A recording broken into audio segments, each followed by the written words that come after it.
welcome to the Badass Breastfeeding Podcast. This is Diane, your lactation consultant. And I'm Abby, the Badass Breastfeeder. And today's episode is brought to you by Kobu Natural Breast Pumping Spray, 100% organic. I don't know why I just said but anyway, yeah. So we'll hear more from our sponsor later. For now, you can head to badassbreastfeedingpodcast.com and check out our sponsor page if you ever need anything.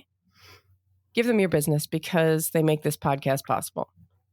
And we would love to see you over on Patreon. And I wish I could tell you and convince you of all the amazing things that are going on over there with just all of our episode extra content and our Zoom hangouts every month. And you could check the link at the top of the show notes under this episode, wherever you're listening from. You can also find it over at badassbreastfeedingpodcast.com.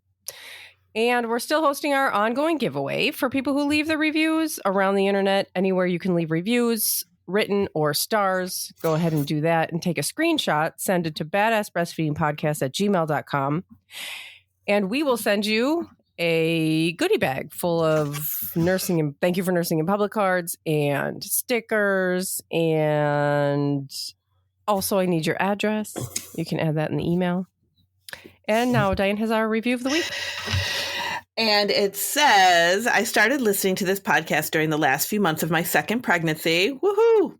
My first attempt at breastfeeding didn't work out at all, and I've been sad ever since and determined for it to work with my second baby. Thanks to this podcast, I learned about what to expect, how to prepare, how to advocate for myself and my baby, and as a result, I went on to successfully breastfeed my baby for over a year. I'm so grateful for all that I learned. Thank you.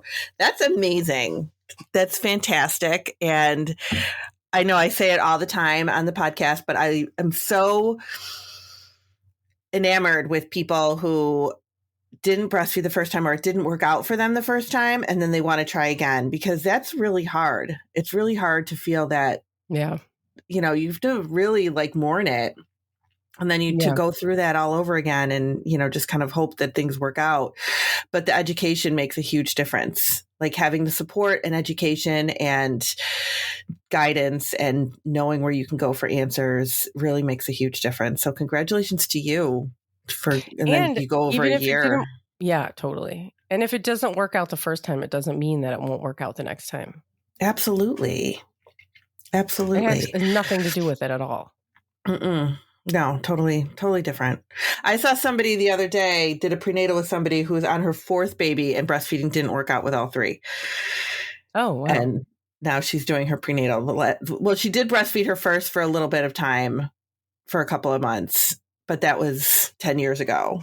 And then her two that followed did not latch at all. And she just didn't have any help and support and guidance. And, so now she's getting involved with a lactation consultant during pregnancy and getting education and getting support early. Oh, good for her. Amazing. Yeah, it is. It is amazing. So that's awesome. So, and thank you so much for sending that in. So send us your reviews and we'll refund you with a goodie bag. They're really fun. They're a lot of fun. So we put the fun in refund. Yes, absolutely. Well, we have a cool interview for you guys today. Really cool interview for you guys today. We do. I talked with Lyndsey Hookway about her work with Breastfeeding the Brave, as she calls it. And this is breastfeeding and babies and toddlers with serious diseases like cancer and things like that. And we'll just get right into it. Awesome. Thank you, Lyndsey Hookway, so much for being here today. We're really excited to have you on the podcast. It is an absolute pleasure. Thank you for having me. So I know a little bit about you, but I don't think anybody, well, I shouldn't say I don't think anybody else does, because people might very well know you. You are known. You are, if I understand, a pediatric and public health nurse, as well as an IBCLC, and you do research, and you're a writer, and you're a speaker. Yeah. You do a lot of things. I'm busy. Yeah, that question. So what do you do? You know, when you meet people at parent things and school things, and other people are in the very lucky position of being able to say, "Oh, I'm a I don't know, I'm a lawyer, I'm a teacher, I'm a builder, or whatever." And I'm like, "Yeah, I don't really know what I do," but yeah, you've pretty much covered it. So thank you for that. Yeah, and I put it's my always fingers in a lot of pies. I feel like those people are always the ones who are like, I knew what I wanted to do since I was 5 years old. And I used to pretend like I was a vet on my dog, my stuffed animal dogs, and then I became a vet. And I'm like, well, that's great. Yeah, can't relate, but amazing. I can't relate at all. Yeah. And so one thing I do know is that you talk a ton about sleep. And we're going to have you back on a different day to talk about that, because when I learned about one of the other things that you do, I couldn't move past it until we talked about that, which is breastfeeding the brave. Yeah. And well, could you tell us about that? 100%. Yeah. So I only got into sleep via breastfeeding. So we can totally come back to that another day. But breastfeeding was my first love. It is my first love. And I am unlike most breastfeeding advocates in that I fell in love with breastfeeding long before I had my own children, long before they were even a twinkle in my eye. I was a newly minted pediatric nurse, and I was on a night shift. I hadn't long qualified, and I admitted a 3-day-old baby onto the pediatric ward who had been readmitted with jaundice. Very, very common story in pediatrics.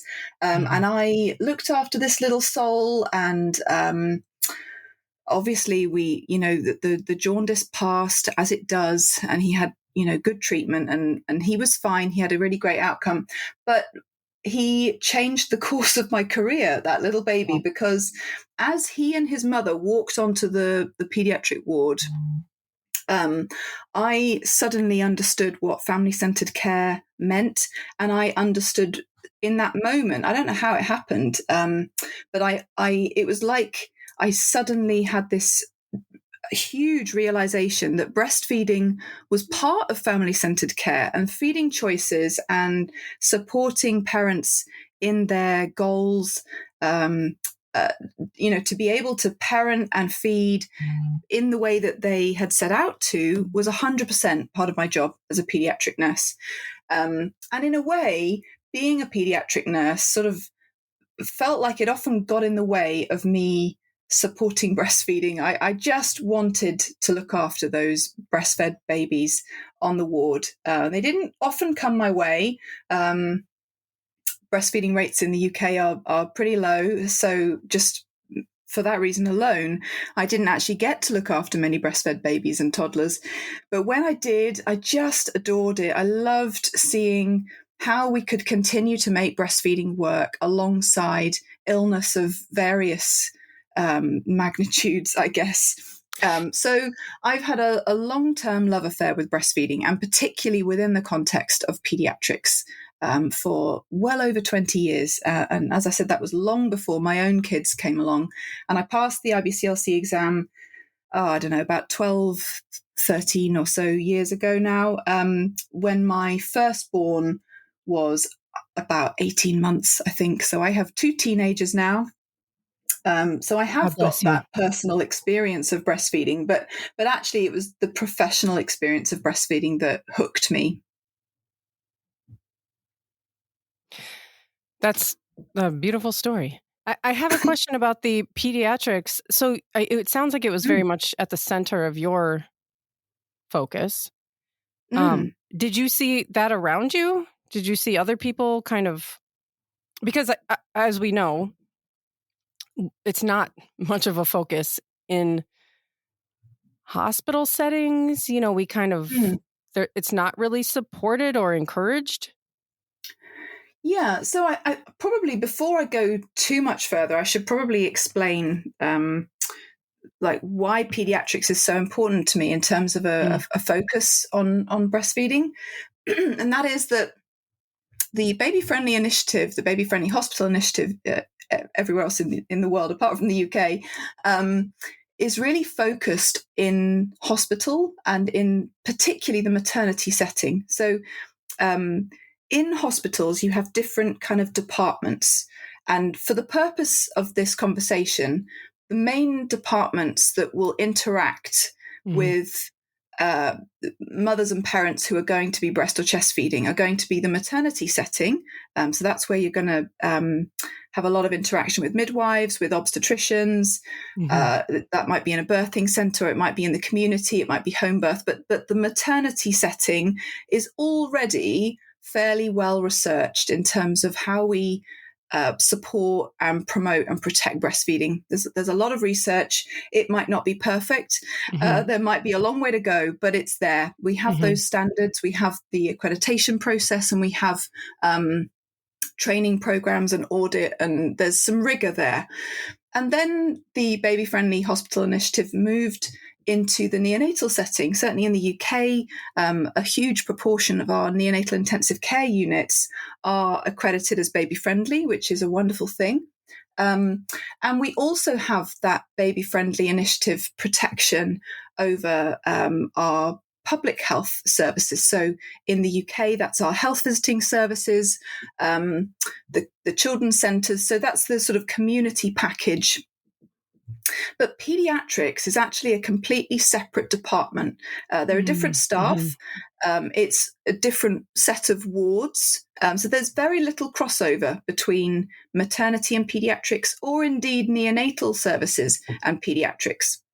And so when I first started getting interested in breastfeeding in pediatrics, I started hunting around for research that was specifically about the challenges of breastfeeding sick children in pediatrics, as opposed to breastfeeding premature babies, breastfeeding children who were born unwell or had an antenatal diagnosis of a fetal condition that required neonatal intensive care from birth. And there was almost nothing. And that's what got me started. So that's why pediatrics specifically is my research focus. Because there is so much of a lack of research there. Yeah, I call it like the final frontier of lactation research and support. When I first started my PhD, I did a systematic review. So I wanted to just have a look at what literature existed in the pediatric space. I was sure I must have just missed a whole bunch of research. But there were 11 papers in the whole universe that were about breastfeeding children in pediatric settings. All of the other millions of papers out there are about breastfeeding either healthy term children or sick or preterm neonates. And there's virtually nothing within this vast population. And if you imagine, I can only speak to UK statistics off the top of my head, but there are about 500,000 admissions to pediatric A&E in the UK every year. And a huge proportion of those children are under 2. So if we think about the children that are likely to be breastfeeding, and we think about the children that present to the pediatric ward, there are literally millions of children who are flying under the radar of all of the lactation research that exists on planet Earth. And it blows my mind that there are 11 studies. Well, there's now 12 because one of them's mine. But there are 12 studies in the whole world that just focus on the pediatric setting, which is not good enough, in my humble opinion. Yeah. That's sad. Thank you for creating that 12th one. And I hope the US can, I don't know any of those statistics for the US either. But we can certainly use those 12 studies to work on that here too. So can you tell us about that study? Like, and what's the kind of like meat behind? Yeah, of course. So although I said there were 11 existing studies, the studies that we had really only focused on cardiac disease, phenylketonuria, and cleft lip and palate. There was really nothing else that existed. So we had a little bit of patchy evidence on a few specific conditions. Oh, there was one on bronchiolitis, respiratory syncytial virus, as well.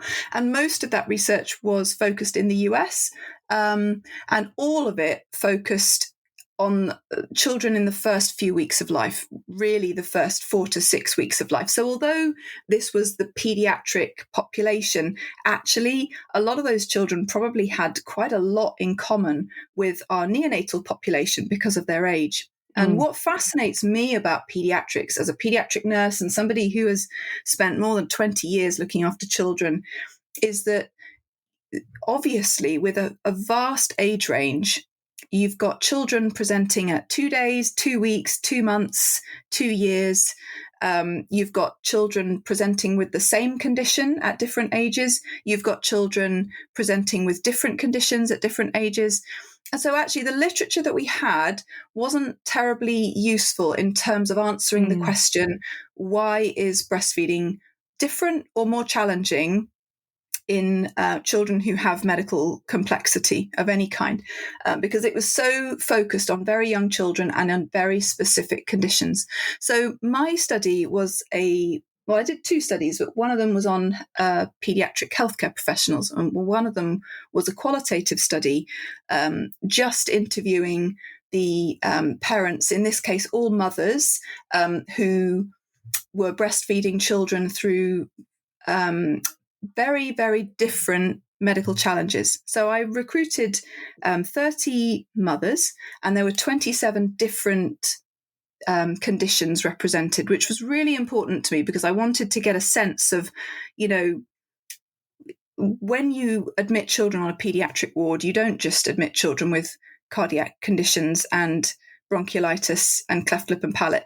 You admit children with tummy bugs and coughs and colds and chest infections and skin infections and their toe falling off and cancer and diabetes and all of the things. And so what we needed was some up-to-date research that shone a light on some of the different conditions and how they can affect breastfeeding in different ways, and how does that show up in children of different ages as well. So the other thing about my study was that I recruited children who were between, I think the youngest child in my study was 3 months old, and the oldest child was 3 years. So there was a really nice spread. In fact, there was a clustering of older children in the study. They had conditions as disparate as cancers, metabolic conditions, burns, skin conditions, sepsis, meningitis, chest infections,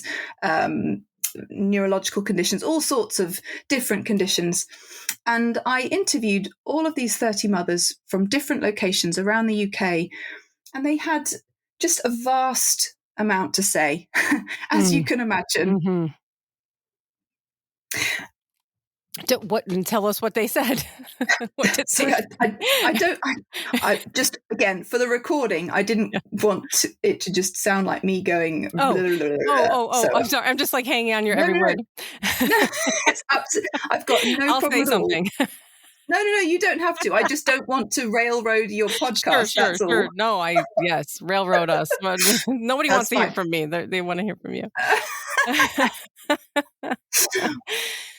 Okay, so I'll just carry on. Maybe I will just back up for 1 second. No, it's fine. And so when you're conducting this research, your point, your goal with this research is to find out how breastfeeding is going with these children with these conditions, or why is it difficult, or how is it complicated, or yes. So okay. I was very lucky when I was doing my research, because it was kind of wide open, because it was largely unresearched.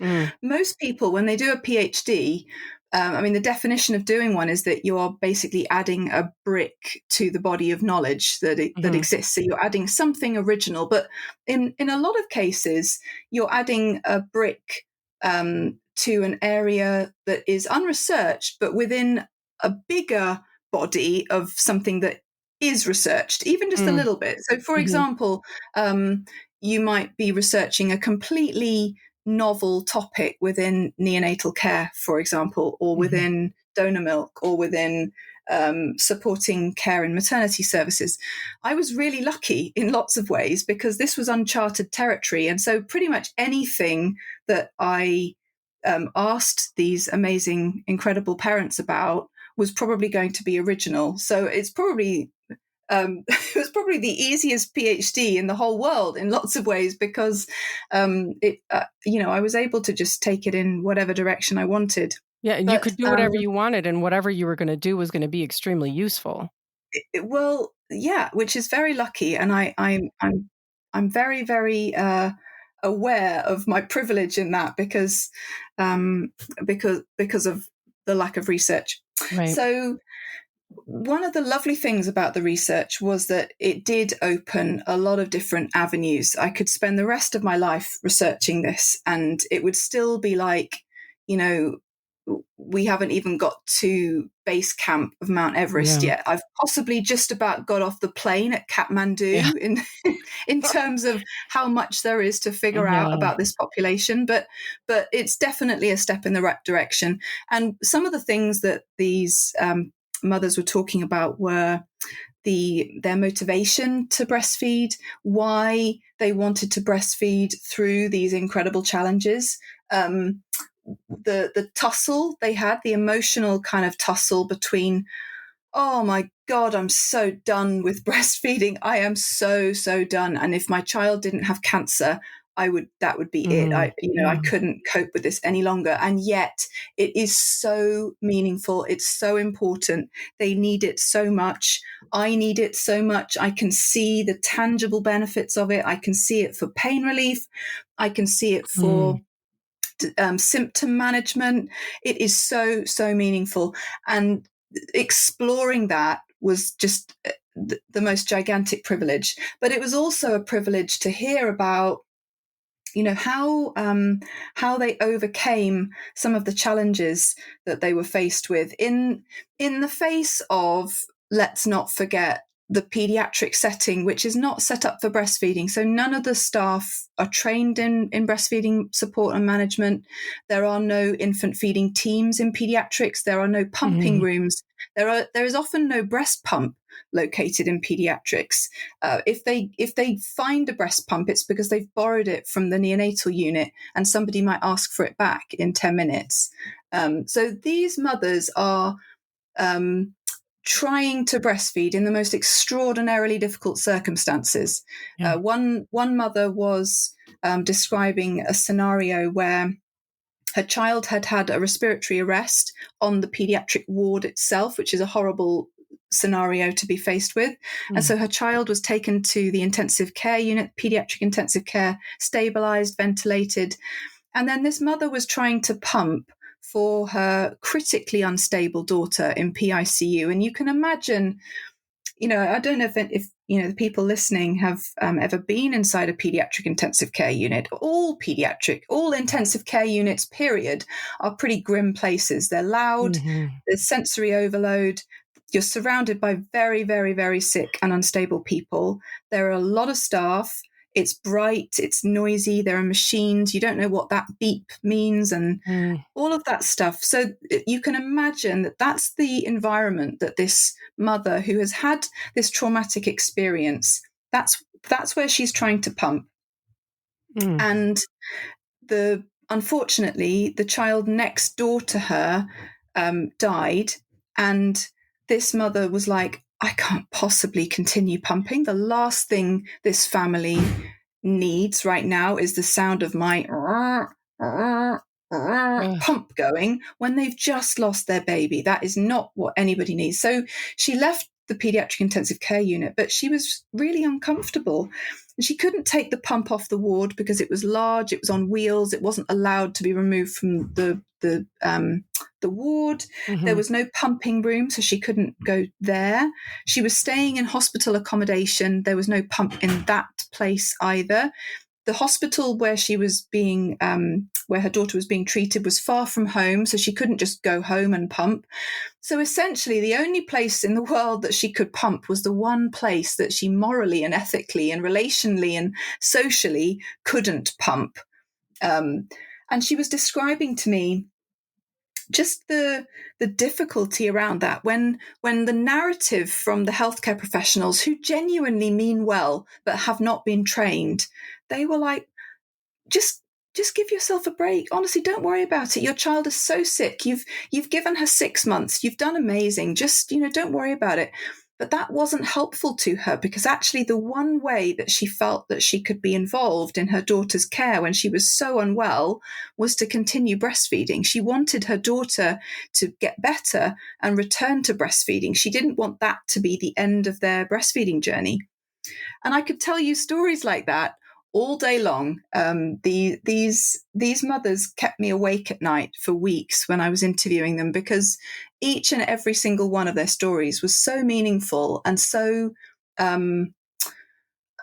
completely absorbing, because of the rich information that they were telling me. And many of these problems that they were describing aren't problems that I'd ever heard about in the neonatal setting or the healthy term setting.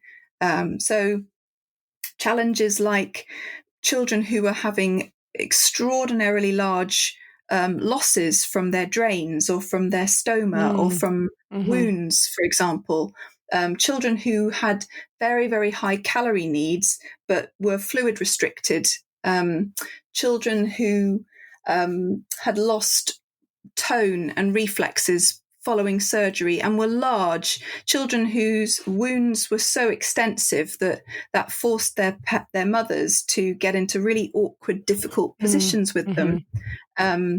So just a huge amount of learning, which was incredibly humbling to hear, I guess. Yeah, I can imagine. And I think that's one of the reasons I wanted to talk to you about this. And also one of the things I was wondering about was just sort of you already kind of spoke to it about how they kept you up at night. Just hearing these stories, and I can imagine that being taking an emotional toll when you're trying to, you're researching such a difficult topic. Yeah, well, that was one reason for piloting the interview questions before I got going, because I was really, really mindful that sometimes retelling something that's difficult isn't always helpful. Sometimes sometimes it helps to get it out. Other times, actually, it kind of makes it more real, and it makes it very, very distressing for people. So when I piloted the interview, the person who was kind enough to participate in that interview said that the interview itself was actually really cathartic. It was really helpful for her to be able to tell someone that it was really the first time that she'd been able to tell that story to somebody who understood the meaning and importance of breastfeeding. So I don't think that was anything to do with me. That was more about the fact that, oh my gosh, nobody's given a damn about the fact that I want to breastfeed. Everybody else has just said, oh, cut yourself some slack, just stop breastfeeding, don't worry about it. So I think I was expecting people to use the interview almost as that sort of process of catharsis, and many of them did, and a couple of them said that they wouldn't have been able to have that conversation with me had the experience that they were referring to happened, last week. So I deliberately allowed quite a long time for eligibility to participate in the interviews. And I did that quite specifically because sometimes if something feels raw, you don't want to talk about it straight away. You kind of need to just sit on it and process it a little bit. And so I allowed people to enter the study 6 months beyond the experience that they were going to refer to. I didn't want to leave it too much longer than that because I was worried about recall bias, but that seemed to work quite well. And certainly a couple of them who had very traumatic experiences would have needed that amount of time to be able to deal with it. And I suppose it was something I was quite attuned to, because my own daughter is a breastfed sepsis and cancer survivor, which many people know, and I've been very open about it. It wasn't something that needed to be part of any of the discussions I had with the mothers, but I think because perhaps I'm aware of the situation in pediatrics, and I'm also aware of how extraordinarily difficult it is to continue breastfeeding a sick child. I don't know, perhaps that just added some sensitivity to Absolutely. to I would say for sure that had to. I would find it, I mean, at least for me, the way that I handle things, I feel like rehashing a situation that was extremely traumatic to somebody who really didn't understand could cause me some just more stress. And I mean, people tend to research subjects that are very important and meaningful to them, I guess. But I think even so, we haven't always. I mean, we always need to acknowledge that, unless you have literally experienced the exact same set of circumstances, we need to acknowledge with humility that we haven't walked their path before. And I think it's really important to recognize that with something like an interview like these, it was very much, I hoped, a two-way process, that they were able to get something out of the interview in terms of catharsis, and a lot of them spoke about the importance and meaning of making the situation better as well. So they liked the idea that the research was going to hopefully make the training and the awareness of pediatric breastfeeding challenges better. But I was also acutely aware that they were teaching me far more than I would be able to get from anything else. It was an extremely humbling experience. And we'll be right back with more from Lyndsey Hookway. All right, ladies, breast pumping just got better. That's right. Say goodbye to dreading that time to pump and turn it into a little mom vacation with Kobu's organic, 100% natural breast pumping spray. Just one quick spray on each flange perfectly lubricates so your tender tatas can glide while you pump. No more tugging, friction, or chafing, just pumping bliss. Developed by pumping moms in 2017 who are pumping for their own NICU babies, and new pumping could be better. Use code BADASS for 15% off of your total order on their website, kobumom.com. That's COBOOMON.com. And make sure you check out their other products as well. That's code BADASS for 15% at kobumom.com. And now we'll get back to more with Lyndsey Hookway. When you were talking to these families, were all of the experiences negative when it came to, the support of breastfeeding and the process, working with the pediatric staff? Or because I know we talked about, people were, this one family saying that people were just saying, it's no big deal. I imagine a lot of times think about like my own healthy child and my own, kind of very straightforward, uncomplicated breastfeeding experience. If I expressed to anybody that, I was tired and I was touched out and I was sick of it and all of that, I was overwhelmingly met with, well, you should just wean. Yeah. Just wean. It's no big deal. And we really, I feel like we just dismiss it so much, and it's and professionals as well. And I can, again, we're really talking about two different countries here, but here in the US, it's very sort of like when you go into a health setting, it's really oftentimes met with just, that's kind of a topic that's in the way. It's just sort of like, well, we've got bigger fish to fry, especially if you're dealing with a child who's, has cancer. A doctor might say, well, no, we can't worry about that right now. Yeah. Yeah, absolutely. And again, that's part of the issue with pediatrics, because we're dealing with often children who are a little bit older. Mm-hmm. So some of that sorry, random frog.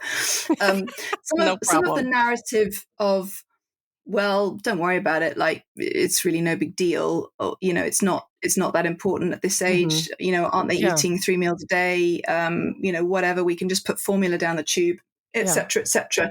That became much more common the older children got. So certainly beyond 6 months, that was very, very prevalent.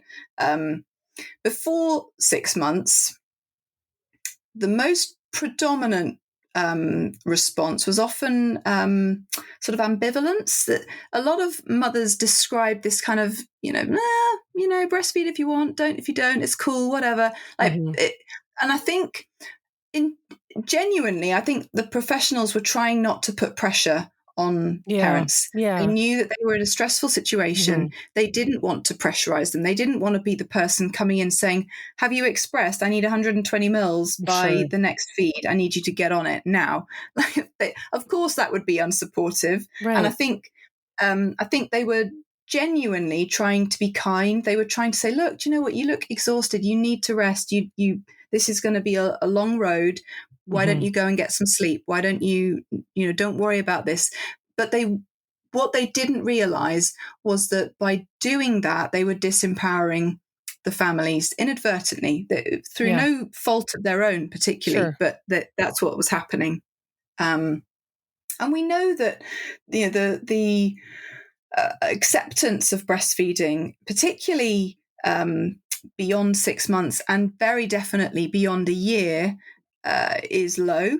That happens everywhere. That happens, in the US, in the UK, all over the world. If you're breastfeeding beyond a year, you're a bit weird. It's a bit odd. Like, ew, they've got teeth. They can walk. They can ask for it. All of those things, and that's all compounded when you've got a sick child. Because you're right, it becomes trivial in the face of critical illness. They're like, well, like, why are you fussing about this one little thing? Like, it really is no big deal. What we need to do right now is save your child's life. It doesn't really matter whether your milk's dried up because, they're 18 months, like, just let it go.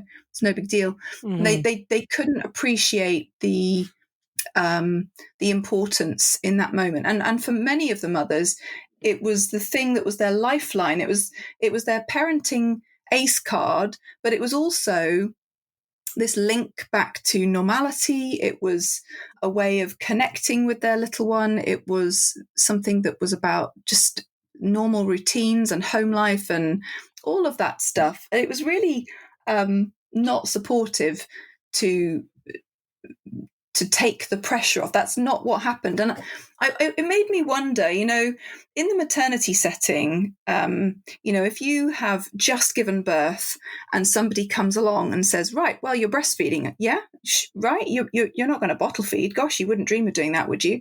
Of course, that would be unsupportive. Of course, that would be not family-centered, mother-centered, parent-centered. But in pediatrics, it's different because the kids are often older and breastfeeding is often established already. We're way past that decision-making process. Like, are we going to breastfeed or not? They are breastfeeding. They're committed. They're invested. They've spent often weeks, months getting this right, and they don't want it to be derailed by a tummy bug or whatever. Yeah, I can imagine that just being, when you were saying that it's almost like the most important thing to the mother, the breastfeeder. Yeah. Because it's what they have control over. It's their connection. It's their, as we know, breastfeeding is sort of just like it's just a part of that relationship that you have. And then we have all of these professionals standing around who you have I would imagine my past is with social work, but more in the psychiatric setting with adolescents. But when we would sit around a table, there could be 10 professionals sitting there each person with a different expertise, right? And we're supposed to come together and we're supposed to have this plan. And you have this sick child, and then you have your breastfeeding relationship, which is, as an emotionally connected to your child parent, is that one of the most important things to you. And then you have your 10 professionals sitting around here that are each doing like just so incredibly the most important job to each one of them, to the team. Yeah. And none of them are trained in breastfeeding or really understand that that's the biggest thing to you. Yeah. And the mothers were often describing this kind of tussle. They loved their healthcare professionals. They were really kind. They were really supportive in many ways. Like if they needed to go to the toilet, they'd be like, "Oh God, yeah, of course I'll hold her. Don't worry about a thing. You go off. You have a shower. Take your time. I've got this. Don't worry. Please just do what you got to do." They were so kind. So much kindness. So much generosity and so much expertise and skill as well. And they didn't want to criticize or rock the boat about breastfeeding because the staff were busy saving their children's lives. Right. And it wasn't just that there were some absolutely incredible professionals as well, people who went out of their way to read up. There was one story of a little one who had come off the ventilator but was really having a very, very difficult time with their airway, and they ended up on CPAP and then they bounced back to the ventilator, and breastfeeding just didn't end up working out. And the dietitian who was involved with caring for this little one said, "Right, I can see this is really important to you. I don't know very much about breastfeeding, but leave it with me. I'm going to go do some reading and I'll come back to you."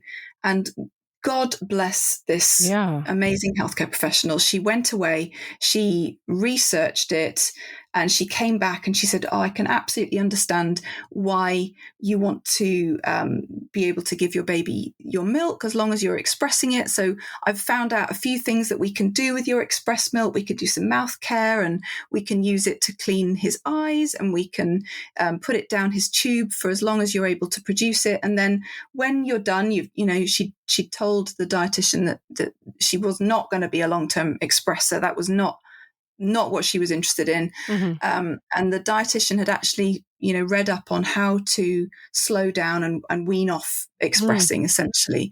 And the mother describes this as a really, really positive interaction. She said that actually it enabled her to end breastfeeding with grace and dignity and with positivity. It was just beautifully, beautifully handled. And there were lots of stories like that.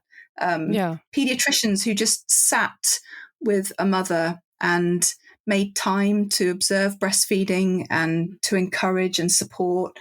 So it definitely wasn't all about professionals making a mess of this. Mm-hmm. A lot of it actually was about the context that just breastfeeding a sick child is just really difficult. Mm-hmm. Breastfeeding a sick child with no breast pump around is really difficult. Breastfeeding a sick child when the staff are enthusiastic and encouraging but don't know the answer. Right. And especially when the really difficult thing about this was that often the pediatric clinical staff didn't know the answer. The IBCLCs in the community who were not pediatric healthcare professionals also didn't know the answer. And the healthcare professionals from the maternity and neonatal settings who were supporting breastfeeding as part of their job also didn't know the answer because that wasn't a population they were familiar with. Mm-hmm. And so often what happened was the parents were kind of stuck in this no man's land where they might have got lucky and there might have been one, I've called these like the breastfeeding oases, like they're sort of one standout professional who happens to have taken it upon themselves to go and do some peer support training, or they've trained as a breastfeeding counsellor or an IBCLC, and they also have that pediatric lens, that clinical lens as well, and they're able to marry those two disciplines together and provide absolutely brilliant support. But that was rare. It was really, really unusual for somebody to have the combination of clinical pediatric expertise and also breastfeeding expertise, unfortunately. Right, because it is requiring them to go off and do it on their own. Yeah, Because it's because not it's not generally a part of mandated. it's not mandated and part of the curriculum. And I Yeah, imagine because, we're talking about a world when we talk about pediatrics, we talk about, seriously ill children and hospital settings that support that. We're talking about something that's pretty new and it's advancing quickly. And, you want to be sort of disappointed and, you want to say they should do better, but it's something that's developing. So, medicine is developing so quickly yeah, that we're thank God we can put these supports in to save these children now. yeah, Um, yeah. And but it is developing. yeah. I mean, certainly the Academy of Breastfeeding Medicine, which is predominantly in the US, there's certainly some great work going on. Liliana Simon, notably on the board of the ABM, is a pediatrician, and she's doing some great work raising the profile of the importance of supporting breastfeeding in pediatrics. And in the UK, we've got a growing number of doctors who are invested in breastfeeding. So it's definitely getting there, and we will see change, we will see progress. But I think, if I could paint an analogy, that it's a little bit like in the lactation world, pediatrics, like I said, it's the final frontier. It's a little bit like if you were to redesign the education curriculum in whatever country you're in, right? Mm-hmm. And let's say you researched and you planned the resources and the training, and you had a curriculum for your preschool population and also for your primary school. I don't know what you call your first school, your junior school. Elementary schools. Thank you very much. But you just left off the high school kids. You were like, no, I don't know. We'll get to that another time. Yeah. And surprise, surprise, the stuff that works in the preschool and the elementary setting doesn't always work very well in high school, because we're talking about different people with different needs and different challenges. And so I think we have to be patient. I think, my job is definitely not to come down hard on pediatrics. I love this population. I love the professionals within this population. So many of them, I've taught many of them, and they are so invested. They really want to learn. They recognize that supporting breastfeeding is part of their job. They just haven't had the training. They haven't had the opportunity to learn about this stuff. Right. And so the last thing I want to do is say that it's all the healthcare professionals' fault. Sure. I think we need to recognize that this has just been massively not invested in. Right. I think the individuals are certainly we all can agree that you can't do that job if you are not absolutely 100% invested in these families. Yeah. Like there is not a single person around walking who's intentionally, leaving things out or causing. Yeah. They're not sabotaging breastfeeding relationships when you're in the pediatric, with this child who has cancer and this mother who's trying to breastfeed. Like that's obviously not what's happening. I think that, unfortunately, I did pick up some real negativity in my healthcare professional survey. So I ended up surveying just over 400 pediatric healthcare professionals, and there was a little bit of real hostility. Really? Tell me about that. Yeah. So it was unusual. Most people who I surveyed were overwhelmingly positive, but there were a couple of people who said things like, I don't want the breastfeeding police infiltrating pediatrics. Oh, yeah. So there was definitely a hint that we're not talking about a universally supportive population. But I think I think that's probably true of any setting. I was going to say any you're going to get the midwives, yes. the obstetricians who are like, oh God, I know that we're supposed to say breastfeeding is a good idea, but actually, my personal opinion and my baggage is that I'm not into it. And we know that there have been numerous studies that have found that healthcare professionals in different settings, mostly maternity, do bring their baggage with them, their own negative experiences or their own held beliefs, and that does sometimes negatively affect the care that they give. And probably pediatrics is no different. Absolutely. I mean, you see this just within families.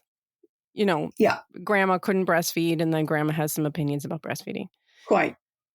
That's pretty normal. I'm curious though, like, how has doing this and working with these families and talking to the families and the professionals, and how has that like affected your work around breastfeeding in general, or maybe your views on breastfeeding, or you can just tell me this is a dumb question, or like just sort of your outlook on breastfeeding and the work that you do around breastfeeding. How has that changed since you've done this? Oh, that's a good question. It's a good question. I think my overwhelming sense is just, it's like an urgency that I feel like this has been ignored for far too long. I sometimes get angry when I hear about yet another study, yet another, £1 million grant that's going into a population that's already well researched. And I just find myself nearly every day feeling like, what about pediatrics? Come on, guys, come on. We've got to sort out how we support these folks who are really struggling. These are different, unique challenges in pediatrics. It is different. The difficulties that you have when you're trying to breastfeed a 10-month-old with cancer or rotavirus or bronchiolitis are completely different to the challenges of breastfeeding a healthy term baby or a neonate. Absolutely. We've got to invest in this population, and it's urgent. So that's the first thing I feel. The second thing I feel is I wonder what breastfeeding is quietly protecting older children against, that we just don't know because we haven't researched it yet. There was a recent mouse study that found that a particular human milk oligosaccharide called 2-fucosilactose actually prevents intestinal epithelial apoptosis. So in English, that means that this particular sugar in human milk, which is abundant, is actually stopping cell death in the intestine. And that's what happens when children are given multiple high-dose chemotherapy, for example. And for many, many years, I've been supporting lots of children with cancer as part of the Breastfeeding the Brave support group.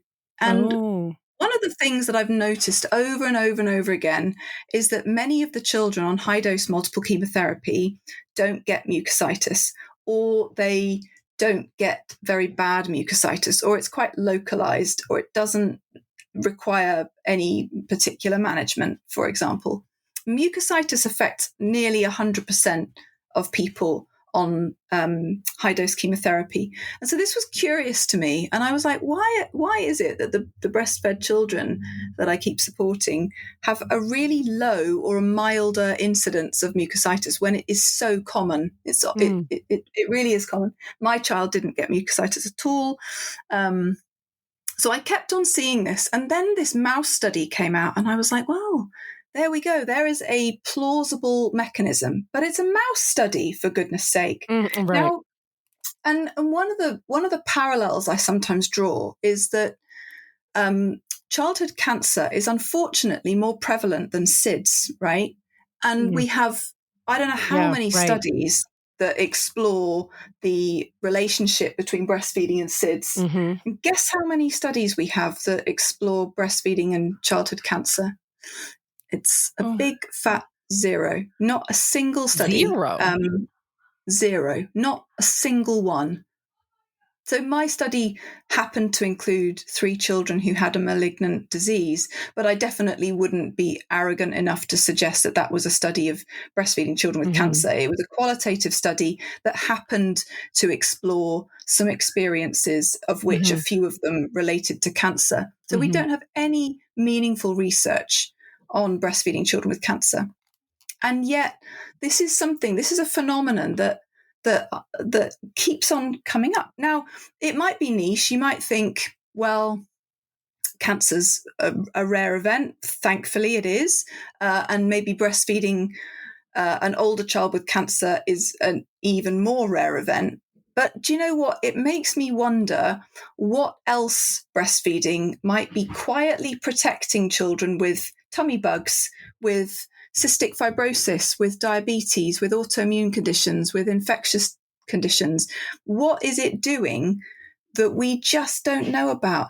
And it fascinates me because we have so much research into the components of breast milk and which components are supportive and helpful to our preterm population, but we don't have anything about our older children. So the burden of proof, therefore, rests firmly, doesn't it, with the parents who are trying to argue the case for why breastfeeding is important and meaningful, and why they are saying, well, I can tell that it's helping my child. Right. I can tell they're not getting as sick as you've told me to expect they would be. They seem to recover quickly from surgery. They seem to experience less pain, and et cetera, et cetera. But they've got nothing to back up what they're saying. These clinically relevant and meaningful observations that they're reporting cannot be backed up with any robust literature at all. So in the neonatal population, people can say, well, we've got to give these babies breast milk because it reduces the risk of necrotizing enterocolitis, and it improves their neurodevelopmental outcomes, their cognitive outcomes, their developmental outcomes. And we've got all of this research and data, and we don't have any of that for our pediatric population. And so it makes me filled with what I hope comes across as this kind of righteous anger that this is a population that desperately and urgently needs investment, because we cannot just put all of our attention onto initiating breastfeeding. We have to talk about what happens when breastfed children get sick. Breastfeeding does not prevent children from getting sick. Right. It means that children have a normal rate of getting sick. And that means that for the children who do become unwell, at the moment, we don't have robust systems in place. I don't know if I said that right. We don't have robust systems and resources and personnel in place to be able to get them over whatever roadblocks they encounter as a result of being unwell. Yeah, that is very frustrating. Really is. That is like, and to hear, and just once again to hear parents reporting it, and parents saying, saying these things and saying that they see it, and they're the ones who are living it, and not sort of taking that and running with it. I would imagine that's what I would want to do. Sorry, running with what? Running with their stories, with their, like, taking what they're reporting and saying, oh, wow, you're seeing this. We're seeing this. This is what you as a parent of a sick child is seeing. We need to research this as soon as possible. Why are we not like just using that as motivation to research it? Yeah, it's very frustrating because, of course, we're in an era where evidence-based practice is so important, and rightly so. If there is no research, there's nothing that compels you to invest in a particular practice, or to change anything, or to support breastfeeding. Like if there is no evidence that it in inverted commas works, then why would we invest a lot of time and effort thinking about it. Right. Like, what's the point? Which is frustrating, because all we need is for somebody to start thinking about the long-term implications. Like, what would happen if we supported children through illness rather than chalking them off as another tragedy of a natural consequence of being admitted to hospital? There was one study that found, one of the 11 found that 50% of the children admitted for respiratory syncytial virus bronchiolitis had modified breastfeeding outcomes. So they either stopped breastfeeding or they had started combination feeding when they left the hospital. So they went in breastfeeding and they came out either not breastfeeding or combination feeding. And it was as a direct result of interactions with people on the ward, or because of the care, or because of the management of their condition. And the really interesting thing about that study was the average length of stay was just a few days. It was 2 or 3 days for most of these littles. So that's how quickly we can ruin breastfeeding.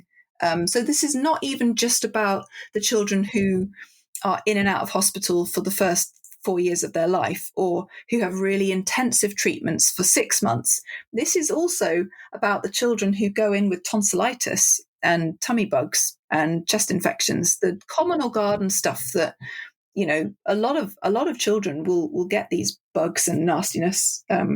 My children seem to have had more than their fair share of these little hospital trips, but a lot of families will experience a hospital stay for something, thankfully, relatively minor, and yet that could be enough to derail their breastfeeding journey. So you mentioned that you have a support group. And I know for our listeners, because we do have a lot of listeners who reach out to us, I know that we have at least a few who have breastfed or are breastfeeding their babies through serious illness. And can you tell me about the support group, and could they join? Of course, yeah. So I started this group a few years ago now. What happened was, when I was breastfeeding my daughter through cancer, I didn't particularly keep that a secret. I saw no reason to. And because I was fairly open about it, I started to have a lot of people, predominantly parents of children with cancer, but some other children as well, reaching out to me and saying, I don't know anybody who's breastfed a child through cancer. Can you tell me about XYZ? And so I decided to set up the Breastfeeding the Brave Facebook group. I don't see clients one-to-one, but I do try to facilitate a safe and supportive place via that group. It's a private group, and I absolutely welcome any parent who is breast or chest feeding a sick little. I also welcome family members who want to be able to be better informed when they're supporting the person who's breastfeeding the sick child. So partners, grandparents, and so on. And finally, I also welcome lactation and healthcare professionals who want to learn. It is predominantly a peer support group. So it's not really a forum to learn from these amazing people. That's not the point of it. That would be, inappropriate. And it's also not a place where I encourage a lot of people to weigh in with advice. That again, that's inappropriate. Very occasionally, I've had to step in when there's been some misunderstanding. So, for example, fairly recently, there was a little one who had a bile duct problem. And had been advised by pediatric clinicians that they unfortunately were not able to breastfeed because their body wasn't able to digest the fat in the milk. And she was sort of posting about her heartbreak about this situation. And a few very well-meaning people said, "Oh my gosh, that's terrible. You need to go back to that doctor and tell them they're wrong. Breast milk is so amazing." All that sort of stuff. And actually, the truth is that they were absolutely right, that it isn't okay to breastfeed if your bile duct is ruined. Right. It's not safe. So sometimes let me back up a little bit. So I just ask any health or lactation professionals to just be mindful that about giving advice, particularly if they don't have that kind of dual hat on. They don't have Right. the specific pediatric knowledge alongside lactation support. But one of the great things about the group is that there are people who are those unicorns who do wear both hats. So we have amazing speech language pathologists, dietitians, pediatricians, occupational therapists, physiotherapists who also happen to be breastfeeding trained advocates. So it is a really, really helpful place for people to get support and solidarity, encouragement, tricks and tips, that kind of stuff. That's wonderful. That's amazing. I'll put the link in the show notes under the episode, along with, Of course. Where can people find you? So I'm pretty easy to find on Instagram. As long I as you love your spell Instagram. Everyone needs to follow the Instagram. There's so much information. And a lot of it is about sleep, which we're going to have you back at some point to talk about sleep. But it's such a popular topic, because everybody wants it and nobody's getting it. All of that. But there's so much information on your page, and so I cut you off. So yeah. So you can head over to my Instagram, the website breastfeedingthebrave.com. There's also a couple of books that I've written. So one is Breastfeeding the Brave, Unimaginatively. That's pretty chunky. There's quite a lot of information in there. Very much written for health and lactation professionals, but I know a lot of parents have found that helpful as well.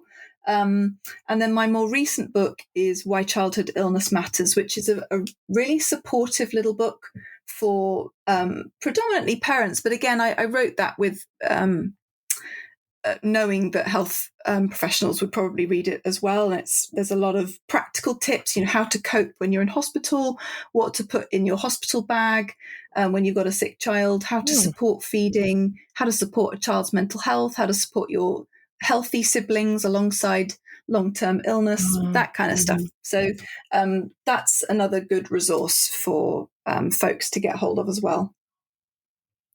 That's fantastic. Well, Lyndsey, I cannot thank you enough for spending this hour with us. It's been so enlightening. And thank you so much for your work. It's so important and groundbreaking, and we just appreciate it. Thank you so much. Thank you for inviting me. You're welcome.